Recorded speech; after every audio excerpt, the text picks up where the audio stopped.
बिस्मिल्लाहिर्रहमानिर्रहीम। अस्सलाम वालेकुम। मैं हूं मोहम्मद ज़करिया और आप देख रहे हैं Zakaria agri information YouTube channel. जिन भाइयों ने अभी तक हमारा चैनल सब्सक्राइब नहीं किया वो चैनल को सब्सक्राइब कर दें और बेल आइकन को दबा दें ताकि आपको आने वाली तमाम वीडियोस की नोटिफिकेशन मिलते रहे।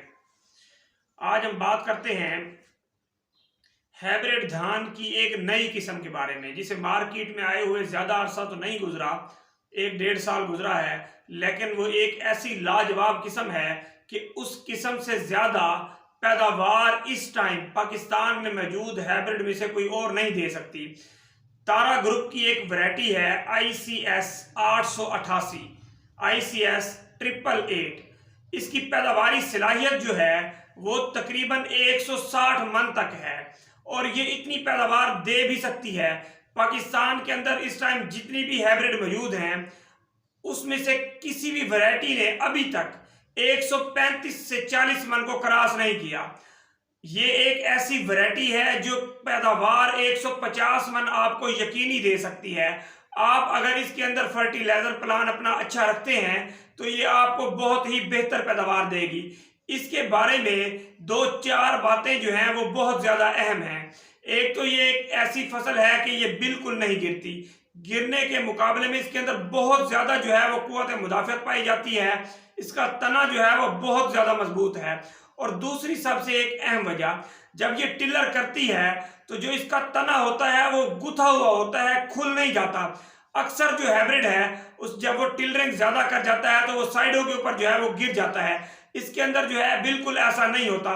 एक तो ये बहुत ज़्यादा टिलर बनाता है और टिलर बनाने के साथ साथ जो है इसका तना जो है वो गुथा हुआ होता है। आपको ज़्यादा दूर से ये महसूस नहीं होता कि इसके अंदर कितने टिलर हैं, लेकिन जब आप उसको खोल के गिनना शुरू करते हैं तो फिर बेइंतहा टिलर उसके अंदर मौजूद होते हैं। ये ज़्यादा से ज़्यादा 70 तक टिलर जो है वो एक पौधे के अंदर बना सकता है, लेकिन आम रूटीन के अंदर भी इसके अंदर 30-35 टिलर जो है वो आम रूटीन के अंदर अगर आप आम फर्टिलाइजर इस्तेमाल करते हैं तो इतने इसके अंदर जो है वो टिलर बन जाते हैं।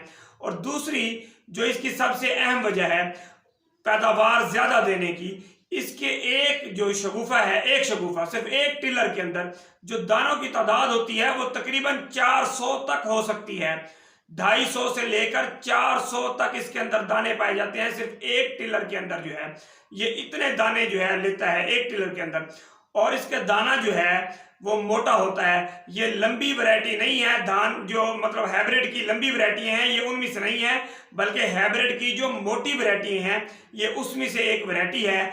लेकिन जो बाकी मोटी इकसाम हैं उनसे कदरे इसकी लेंथ जो है वो ज्यादा होती है। लेंथ ज्यादा होने की वजह से और जो इसका दाना है वो मोटा भी ज्यादा होता है, तो इस हिसाब से इसका ग्रेन वेट जो है वो बाकी हाइब्रिड के मुकाबले में जो मोटी इकसाम है उनसे ज्यादा बढ़ जाता है। इस वजह से इसकी पैदावार भी बढ़ जाती है। और तीसरी बात ये कि इसकी जो फसल है वो बिल्कुल यूनिफॉर्म शक्ल की होती है, ऊपर नीचे बिल्कुल पौधा नहीं होता।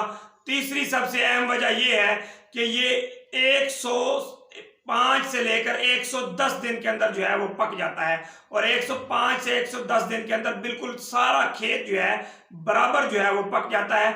ऐसा नहीं है कि कुछ किसी जगह के ऊपर सब्ज रहे और किसी जगह के ऊपर ये कलर इसका जो है वो गहरा हो जाए, ऐसा नहीं होता। सारी फसल जो है एक ही मर्तबा पक कर तैयार हो जाती है। लेकिन एक बात जो इसकी आप खामी कह लें वो ये है कि बाकी हाइब्रिड के मुकाबले में ये 5 से लेकर 10 दिन जो है वो ज्यादा लेता है पकाई में। लेकिन उस हिसाब से अगर आप आम फर्टिलाइजर इस्तेमाल करते हैं तो ये बाकी हाइब्रिड से आपको 10 से 15 मन पैदावार भी ज्यादा देगा। अगर 10-15 मन पैदावार ज्यादा दे दे तो 30-35 हजार रुपए का फर्क पड़ जाता है। अगर 30-35 हजार का फर्क पड़ जाए 8-10 दिन के अंदर तो ये कोई घाटे का सौदा नहीं है। आप अगर इसको काश्त करते हैं तो ये गर्मी की को बर्दाश्त करने की बेहतरीन सलाहियत रखता है। आप इसको गंदम के बाद फौरन काश्त कर सकते हैं और इसकी काश्त जो है वो सिंध के अंदर भी कामयाब है। हालांकि देखिए सिंध के अंदर जो है वो ज्यादा गर्मी पड़ती है, जनूबी पंजाब के अंदर ज्यादा गर्मी पड़ती है। इन दोनों इलाकों में जो है ये एक कामयाब तरीन फसल है। और जो इसकी सबसे अहम वजह है, अगर आप इसे जनूबी पंजाब में काश्त करते हैं, सिंध में काश्त करते हैं, या आप इसे अपर पंजाब, शुमाली पंजाब यानी कि राइस जोन में काश्त करते हैं गंदम के बाद, तो इसका जो मैच्योरिटी टाइम है उसमें कोई फर्क नहीं पड़ता। ये नहीं है कि इधर गर्मी ज्यादा पड़ेगी और उधर गर्मी कम पड़ेगी तो ये इसके ऊपर कोई मेच्योरिटी टाइम के ऊपर कोई फर्क पड़ेगा, कोई भी फर्क नहीं पड़ेगा।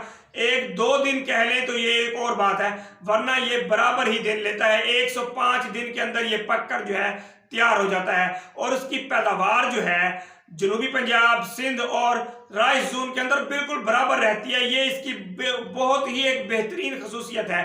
गर्मी का अटैक इसके ऊपर बहुत ही कम होता है। टिलर कैपेसिटी इसकी बाकी तमाम हाइब्रिड से ज्यादा है और देखने में भी इसकी फसल जो है वो बाकी तमाम हाइब्रिड से ज्यादा शानदार नजर आती है, क्योंकि इसका तना जो है वो बहुत ज्यादा मोटा होता है। तो इसी तरह जो है इसकी पैदावार भी आपको बहुत बेहतरीन हासिल होती है। ये एक अच्छी वैरायटी है। अगर आप हाइब्रिड काश्त करना चाहते हैं 2024 के अंदर तो आप इसको जो है काश्त करें। इसके साथ की दो तीन वैरायटियां और भी हैं, मैं आपको उसके बारे में भी मालूमात एक दो दिन के अंदर जो है वो फराहम करूंगा। अगर आपने ये वैरायटी काश्त करनी है तो फिर आप इस वैरायटी का जो सीड है वो जो आपने पनीरी काश्त करनी है, पनीरी अब आप काश्त कर लें। अप्रैल की 5 से ऊपर ना ले जाएं, 5 से पहले पहले जो है पनीरी काश्त कर लें। उसके बाद आप हाइब्रिड मक्की काश्त कर सकते हैं या उसके बाद आप बासमती चावल में जिस तरह शॉर्ट ड्यूरेशन वैरायटी हैं 1847, 1692 या 1509 भी लगा सकते हैं।